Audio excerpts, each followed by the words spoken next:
नर्मदा माता पायी परिक्रमा करत असताना नेमावर जाताना हा या ठिकाणी ड्रमचा पूल आहे।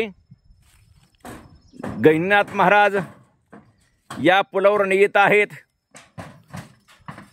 सुंदर प्रकारचा या ठिकाणी असा प्रवास नर्मदा पायी परिक्रमा आमची चालू आहे।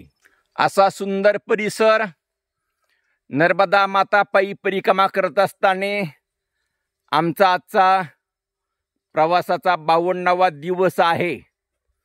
असं सुंदर वातावरण या ठिकाणी तुम्हाला पाहायला भेटेल। नेमावर 10 किलोमीटर आहे। सुंदर अशा प्रकारची बांबूची झाडं, अशी हिरवळ अशा पायऱ्या तुम्हाला पाहायला भेटतील बघा।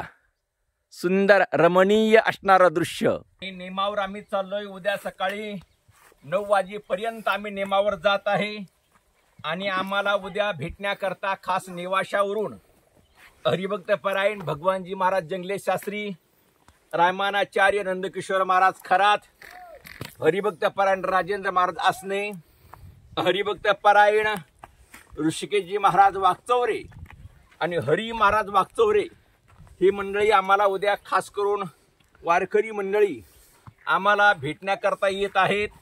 आणि पुढे त्यांना महाकुंभ आहे प्रयागराज या ठिकाणी त्यांना जायचं आहे।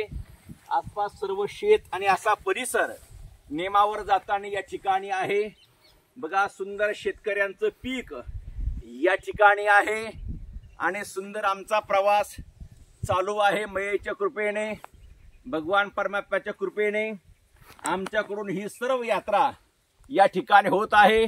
नर्मदे हर खुश रहो जिंदगी भर।